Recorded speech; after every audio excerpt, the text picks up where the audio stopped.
There are moments in sailing when everything comes down to one decision. One weather window, one tide, and one chance to get it right. And this was one of those days. We were in the middle of doing a 220-mile crossing from Moorea to Rangiroa, one of the largest atolls in the world, and home to one of Polynesia's most famous passes. But as beautiful as Rangiroa is, it demands respect. Getting through the pass at the wrong time can change what should be a very pleasant, safe pass into an extremely dangerous event. The strong tides exceed 8 knots either way, creating standing waves, whirlpools and breaking water that no cruising sailor wants to experience. So, before we left Moorea, we already knew one thing. Everything depended on arriving at the pass at exactly the right time. We are John and Ellie, the Barefoot Doctors. Join us on this journey because life is better barefoot. So for the first part of the passage, it was going very well. We were doing 7.5, 8.5 knots into the wind. We left the shelter of Tahiti Island and the waves became very, very confused with systems coming from different directions and big ocean swells. And LouLou settled comfortably into the sea once again. But as the miles disappeared, things began to change and they did not follow the predictions of the wind. In the middle of the night, the wind changed completely to the north and we were facing headwinds that we had to tack upwind against, both slowing us down and giving us a much longer path to sail. Instead of those long, rolling ocean swells that we're used to, the sea became very confused, throwing and jerking us around. Every wave seemed to stop us. Our speed slowed down, the wind faded, and every knot we lost, the anxiety grew. We weren't just racing daylight, we were racing the tide. If we missed that afternoon slack tide at about 4 p.m, the next two tides were going to be in the middle of the night, in the darkness, and it's absolutely impossible to enter these passes at night. So we would have to wait 18 hours out at sea, another night of being thrown around in that awful sea state and strong winds again. It really wasn't an option for me. 18 more hours, unable to anchor and unable to rest. So it would be like just drifting and wading in uncomfortable seas, just waiting for daylight to come around again. And the next day's tide. And after already spending a sleepless night at sea, that was not appealing at all. We pull up the charts again, we double check our calculations, calculate our average speeds, and estimate our arrival times again and again. 60 miles to go, average speeds above 7 knots. Can we make that? With these light winds and having to sail upwind, it seemed very, very unlikely. It is very ambitious and the numbers didn't look good. So normally 7.5 knots would be achievable if you're sailing downwind and the wind is favourable, but we're sailing upwind, the wind has been fluky, and the sea state is also slowing us down, so the pressure really is on. We had to make a decision here. Now, one thing we always try to do on all of our boats is not use the engine. I like sailing, I like the silence, the greenness of it, and less cost, but I don't like running the engines because it's noisy, it's unpleasant, and you actually usually go faster with the sails than you do with the engines alone. But in a situation like this, we had to make a decision. Are we prepared to motor this whole distance with the engines assisting the sails in order for us to make this pass this afternoon? Well, I didn't like the alternative. But because we've come out here to sail, the challenge, the silence, the satisfaction, and that's why it has no place in decision making. Sometimes the smartest decision is not the romantic one. It's the practical one. So we make the call, we turn both engines on, and we go for broke. We want to get in tonight. And not because we want to, but this is the only way we can guarantee getting to that pass at the right time. It was a deliberate safety decision, and looking back now, we'd make exactly the same decision again.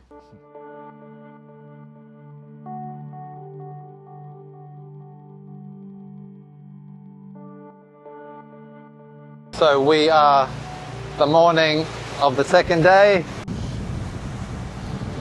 We are on a time limit. We have got the full sails up again.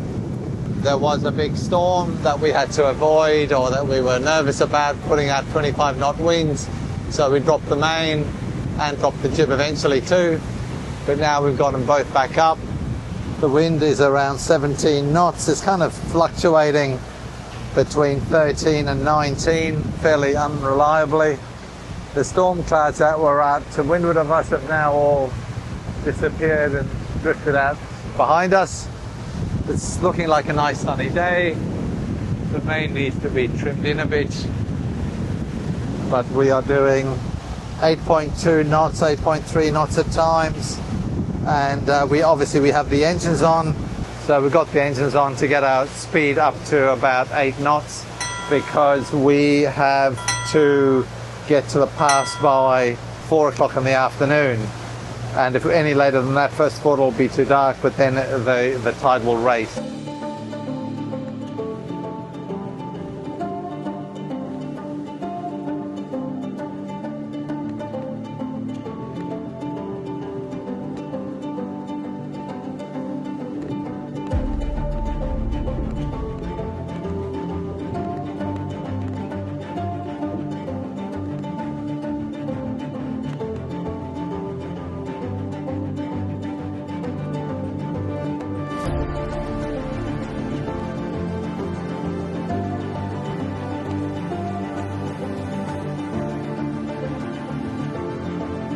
Even with both engines on, the progress wasn't easy. Every mile had to be earned. LouLou climbed one wave and then slammed into the next. Spray sprayed over the bow. The wind howled in the rigging. Elizabeth's old woo-woo wind. She hates that. The woo-woo wind. I don't like the woo-woo wind.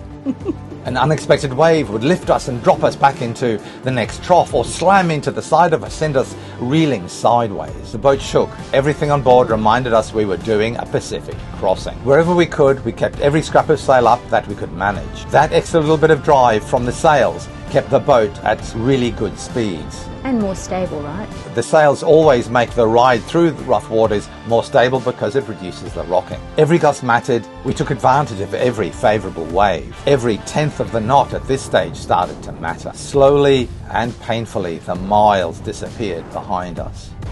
The interesting thing about that is that we're only 10 miles from Rangiroa and we can't see anything ahead of us at all because it's so low lying. But also the atoll's not giving us any protection yet from the waves.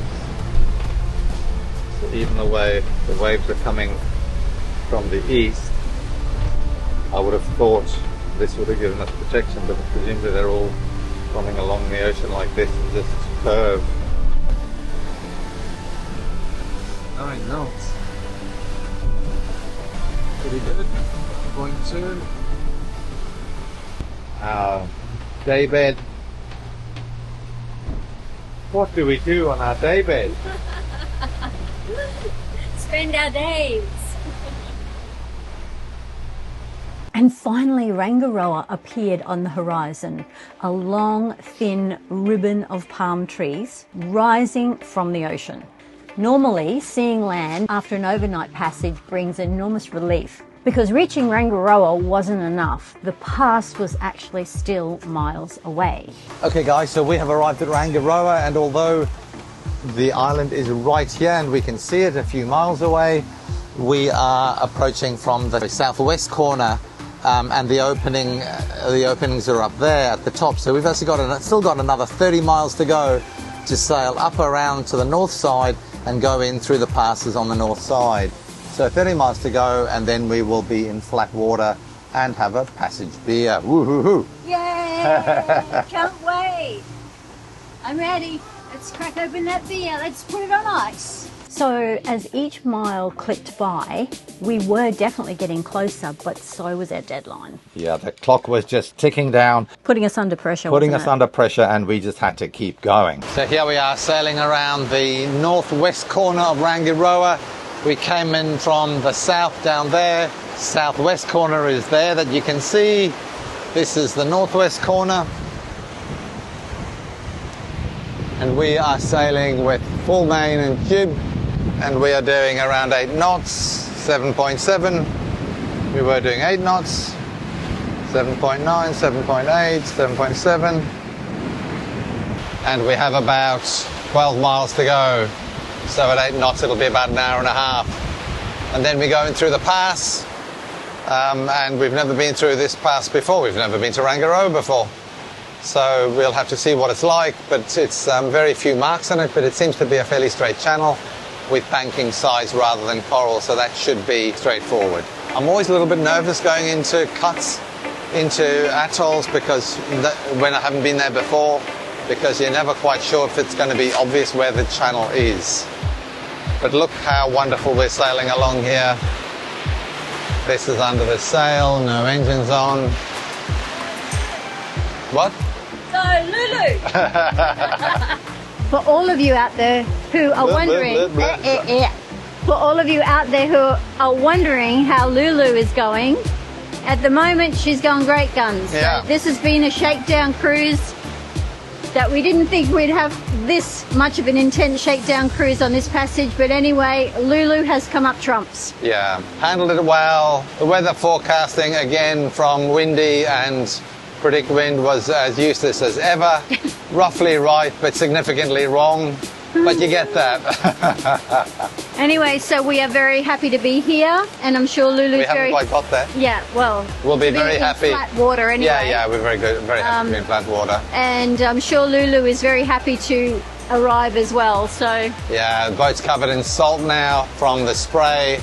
It's been really rough weather. the dishes are in the sink for 24 hours. That I was just explaining. Oh, did you? Coffee machine fell off the bench, even though it was had supports, and there was coffee and water spilled everywhere at midnight or whatever it was. So then we've got. Just a normal day at the office, honey. Yeah, and what I want to know is it just us that are messy, that just at the end of a passage, the boat looks absolutely trashed. We started off pristine, beautiful, clean, neat and tidy, and then one by one we put everything away and underneath and locked all. Well, as you do your usual thing. it was rougher than we expected, and then all the things that were on top of the shelves started bouncing off them. It was quite remarkable. Yeah. Even the heavy things. So, yeah. So it was pretty rough weather, put it that way. So the boat looks an absolute mess. So when we get in, and so do we actually. Actually, the plants went for little spins as well, didn't they? They did. One of the pots sort of was sliding and falling off, and I caught it. Fortunately, I was right there. The plants were going, help! So we've protected those as much as possible, but we're still learning how LouLou works. We're still learning her ways and her nuances. Yeah, for sure. We've got an atoll to get to, so we'll talk to you soon. 8.6 knots of boat speed. The current's against us significantly, but the wind is about 17 knots of true wind, and we are under mainsail and jib, and there are no engines on. And then we rounded the corner, and immediately the ocean changed again. Yeah, directly into the wind, large swell, spray coming over us continuously as we motored towards the Rangiroa Pass. We dropped all the sails because they were going to be of no help now, because we just had to get there straight away. We point LouLou directly at the pass and just push on. Well, it wasn't comfortable. The bows crashing through wave after wave. So spray flies everywhere, salt water covers the deck, but every minute counts right now. Well, she's pretty wild. So that's the pass there, out there where those waves are breaking, and we've got to go beyond that to get into there. But as you can see, it's quite wild, bumpy. It's breaking waves at the entry. There's no water, it's black tide. Yeah, it's slack tide now. But we've got to stick to the middle of the channel. So, wish us luck. And as we approach the entrance, we look ahead. Are our calculations right? Was our planning correct? Is this going to be a manageable pass, or are we in for trouble? And then the pass opens up in front of us, and with a breath of relief, we see flat water, civilized entry, and we have made it. All right, so we're going to start going right. We're going to try and avoid those rocks. Okay, so we can see some masts in there, which is encouraging. Yeah, it's pretty gnarly. 40 meters now. Don't know if you can see how gnarly it is out there, but it's pretty wild. Are you seeing the markers?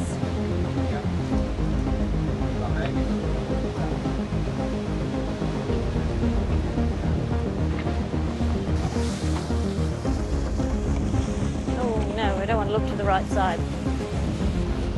I don't know how much I can see. Okay guys, so getting calmer now. So I can safely stand up here. I do have safety gear that I have been wearing, but I think once we enter this channel, we should be right. It won't be so rocky. Okay, so we've got to stay on this side of the channel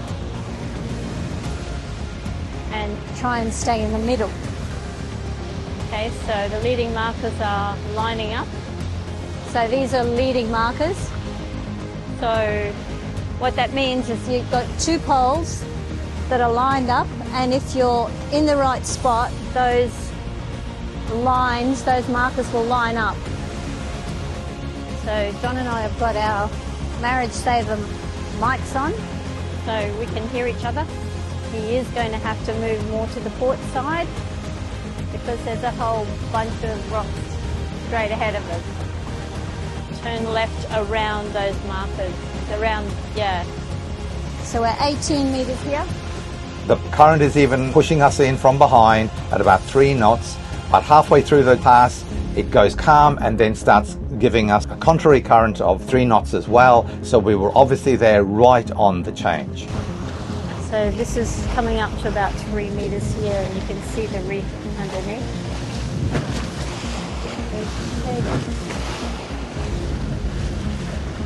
Okay, we're just crossing over 4.95 meter section. Don't know if you can see it, but there's reef under there. This is a shallow section we're coming to.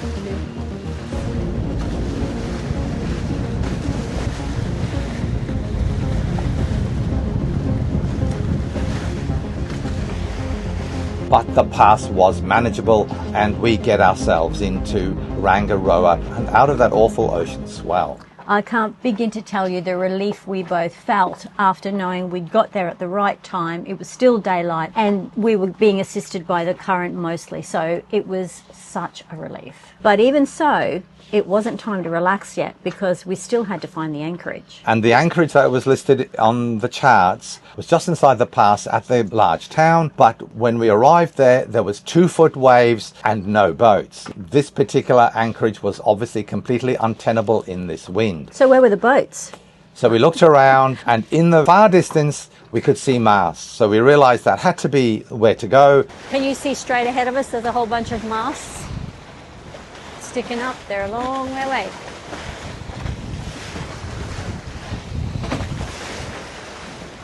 We checked the charts and indeed, 6 miles further ahead was another anchorage that was being protected by a spit of land. So by the time we got there, it was about 4 o'clock and the sun was starting to get lower and casting shadows behind us. So it's really difficult to see what's in the water, any bommies, when the sun is that low. We found ourselves in another challenge where we had to pass through all these bommies like landmines to get to this anchorage that was over the other side. So for the 6 miles we were motoring, Elizabeth's on the bow, looking down for bommies. I'm looking at the chart for registered bommies, but they're not always there. And we weaved our way down the recommended path, eventually arriving at the anchorage. I actually expected the atoll to be flat calm and really super protected. So it wasn't completely flat inside the atoll because this is the biggest atoll in the world, and there's about a 50-mile fetch where the waves can build up with any wind that's there. So unfortunately it was not calm until you got into a place protected directly by a beach in front of you. I have to be right out on the bow, peering over the front of the bows to see if I can see any bommies, and it was actually very difficult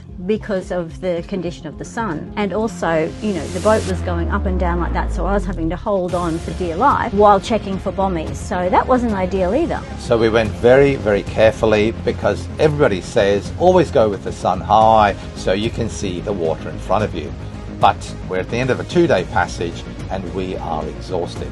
But we go very carefully, we go slowly, and we make our way to the anchorage without any problem, and we find ourselves between other bommies, an anchoring spot that we consider to be safe for that night. But at least we could see these bommies in the protected anchorage because the water was a lot flatter and calmer in that space. And typically we'll do a little circle on the boat, checking both the depths and what we can see, and then we choose our anchoring spot where there's clear sand. The second wave of relief came when we finally dropped the pick. Suddenly, everything becomes calm. Flat water, protected water, quiet, and sometimes you don't realise how exhausted you are until you stop and finally the stress disappears. So, we have arrived. Hallelujah! Oh my goodness, it's been quite a hectic couple of days. We set off yesterday morning at 6 a.m, and we sailed through the night, and then it's taken all today to actually get here into the atoll. Looks really pretty actually, so can't wait to see it in the morning light. It'll be beautiful, I'm sure. Sandy little beach over there, and there's some of those really nice bungalows that are out on the water. We are very happy to. I'm very happy to be here. I'm very happy to be here. And LouLou just did so well. She just was like a little trooper, and you know she was being battered around, but she was, she was safe. I think it was actually good to have a rough sail with, we had in retrospect. We had 25 knot winds a lot of the time actually. It was very gusty. Yeah, and LouLou handled it all pretty well. But I don't know about you, but I'm ready for a passage beer. Passage beer. We didn't have a great deal of sleep last night because it was quite rough and violent, Yeah. But anyway, we are here and we're very happy with LouLou. I'm hungry, I'm tired, and I need some kisses, I think. Oh, I wonder who can do that. Somebody. Oh, I think there'd be a few volunteers. Anyway, that's my job. That's it from us, guys. The sun disappeared over the horizon, and finally we opened a well-earned cold beer. And one luxury we'd almost forgotten about was a wonderful hot shower. A benefit of running the engines for so long topped up our hot water tank. And sometimes it's the little things that feel like the greatest reward, right? Yeah. For us, using the engines wasn't giving up. It was making a thoughtful, calculated safety decision. And that's what good seamanship is all about. Not proving how tough you are, but knowing when to adapt. So that night, protected in the incredible lagoon of Rangiroa, LouLou sat quiet. And we had the best sleep that we'd actually had in a few days. Sometimes the best part of an adventure is knowing you made the right decision. So if you've enjoyed sailing into one of the Pacific's most spectacular atolls with us, don't forget to subscribe if you haven't. And join us next week as we begin exploring the incredible underwater world of Rangiroa, one of the largest atolls in the world. So we'll see you next week. Bye.